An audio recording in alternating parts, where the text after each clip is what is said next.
Humans of the cardboard, welcome back to Just Nuts, guys. Wouldn't you know it, as soon as I started thinking to myself, like, is Konami not going to do any more Legendary Duelists? It's been like a year and a half since they've done like the last one for the OCG.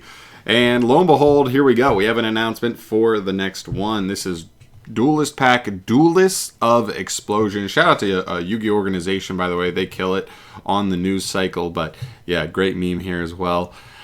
The next one is Fire. It's confirmed to be Fire, a Fire Legendary Duelist. So, I'm not exactly sure exactly what's going to be in here. I have a couple thoughts down here because when I theorized this a while ago, I made a quick little list of one, Fire archetypes in general in Yu-Gi-Oh!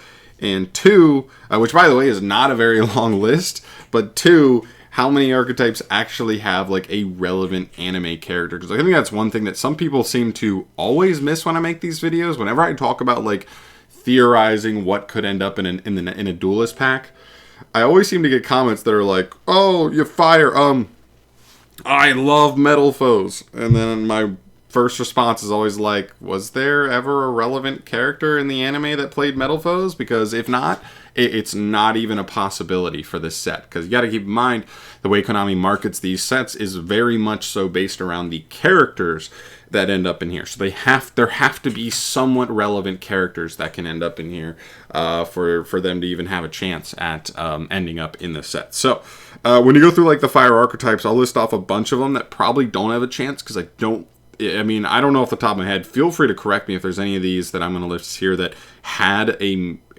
character that was relevant in the in the anime. But you have Infernoble Knights, Spring-Ins, Rescue Ace, Gunkin, Laval, Metal Foes, Fire Fist, Flamvel, Shiranui, Fire King, Ebelsar, Hazy Flame, Ignite, Infernoid, and Jurak.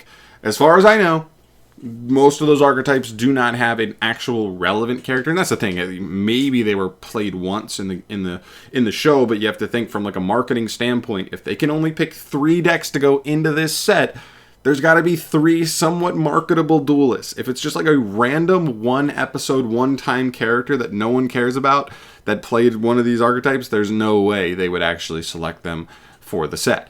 The ones that I think actually do have a chance are Salamangreat. Yeah. Battling Boxer, I know, was represented a little bit there. Volcanics is a big one. Pain, my guy. Let's get in there. And then there's some 3 interesting ones. Burning Skull's an interesting one, played by a character mentioned at the beginning of 5Ds. I don't remember his name, but he like was one of the high-end like speed duel. Not speed duel, but whatever they called him. The racing duelists. On the circuit before Yusei finally got back to like Domino City and everything. He was like dueling Jack for like the championship or whatever. He played this like Burning Skull archetype where it really only had like a couple of cards, but if they wanted to, I could see them kind of expanding on that and making that like a full-fledged Fire archetype. Speaking of which, Jack Atlas, I think his red archetype could really fit in here, and especially if you're looking for a bigger name other than the guy who plays Salamangrates. There's really not another big name duelist in the entire anime that like plays a full-on Fire deck. So I think other than Salamangreat, like Jack Atlas could be a name. I know some of his extract monsters are technically dark, but almost all of his main deck stuff is all red. The name has red in the name that fits the theme. They're mostly Fire attribute. I think Jack Atlas could be another name that could end up in there just because he has more notoriety. And one other kind of like, I don't really know. I don't even know what I would call this one. Kind of like an out of left field one, because there's always a possibility of a left field option.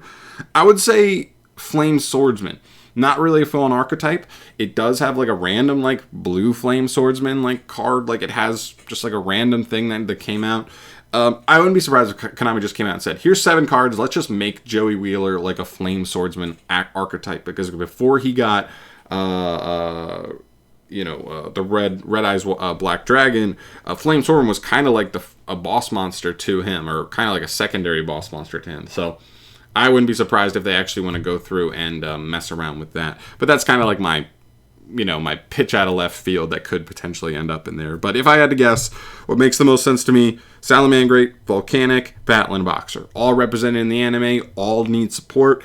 And Salamangrate's kind of funny. I mean, normally I wouldn't have like thought Salamangrate to be on here, you know, too much, but we saw with Marincess, the Water Legendary Duelist Marincess, you know, from the newest anime series, at least that's finished, get a full wave of support. It was awesome for them. It made them a legit playable deck. Salamangrate needs the help. Maybe this could be a way for Salamangrate to get like back up into playable status in the game.